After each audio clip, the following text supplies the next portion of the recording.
Mga ka-abengers, tara at samahan nyo ang inyong lingkod na ipamahagi sa inyo ang aming pagdiriwang.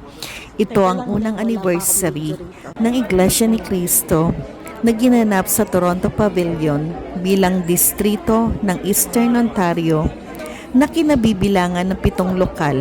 Ang 7 lokal na ito ay ang Victoria, Markham, Rouge Park, Durham, Oshawa, Newmarket at Scarborough, na kung saan ang inyong lingkod ay nakatala kabilang ang aking pamilya.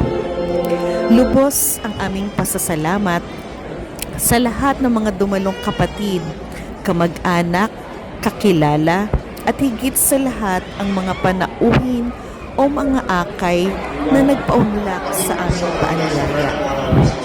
Bago nagsimula ang programa, ang lahat po ng mga dumalo ay kailangang mag-register. At ito na rin po ang pagkakataon na magkita-kita ang mga dating kasamahan sa mga lokal, meet and greet, mga bantaan at kamustahan, masayang kwentuhan at tawanan ng bawat isa.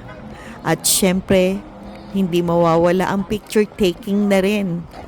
At ito pa ang palagi na naming kasama sa bawat mahalagang pagtitipon ay ang 360 degrees na photo and video booth.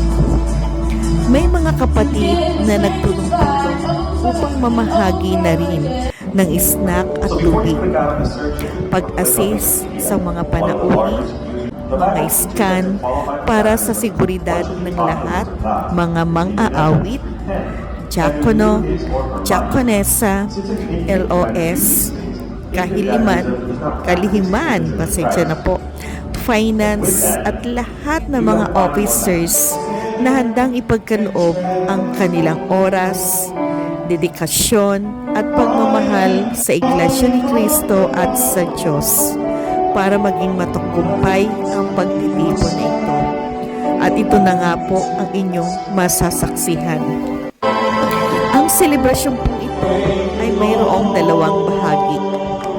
Ito na po ang una ay ang EVM o yung tinatawag po natin na Evangelical Mission, na kung saan ipinamahagi ang kahalagahan ng Iglesia ni Cristo na dapat nating maging kaanib tayo para sa ating kaligtasan sa araw ng paghuhukom. Kaya nga po, hindi kami nagsasawa na kayo ay aming imbitahan at makinig dahil mahal po namin kayo. Nais din po namin na kayo ay makasama sa pangalawang pagparito ng ating Panginoong Diyos. At ang ikalawang bahagi ay ang programa o konserto na kung saan ipinamahagi ng ating mga choral group members ang kanilang pag-awit o yung kanilang mga talento at maging ang kanilang pagsayaw ay naipamalas din.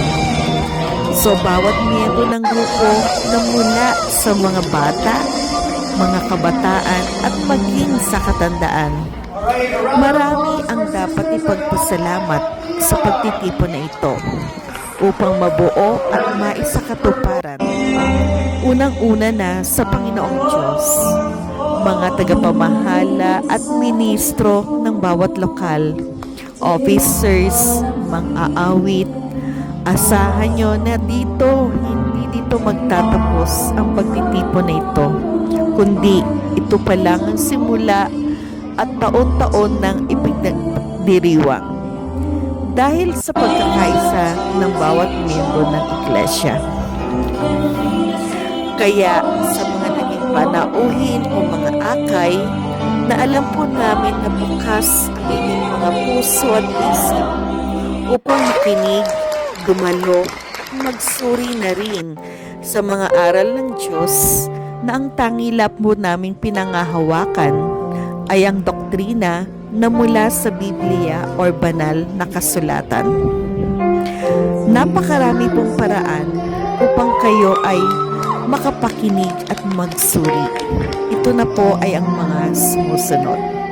Una, social media accounts. telebisyon at radio. Pasugo or magazine, babasahin ng Iglesia ni Cristo na kung saan ang ilang mga naging miyembro ibinahagi ang kanilang mga karanasan upang sila ay maligtas sa pangalawang pagparito ng Panginoong Diyos. And then, mga kapilya na nasa iba't ibang dako na ng mundo na talaga naman pong laganap dahil sa awa at tulong ng ating Panginoong Diyos. At ikaapat, mga kaanib na kakilala nyo na handang tumulong para sa inyo. And then, para sa ating kaligtasan na rin, asahan po namin na kayo muli sa mga susunod at marami pang taon na pagdiriwang. Again, maraming salamat sa napakatagumpay na unang anibersaryo ng District of Eastern Ontario ng Iglesia ni Cristo. Asahan po namin uli ang inyong pagtugon. Happy first anniversary sa Iglesia ni Cristo, Eastern Ontario.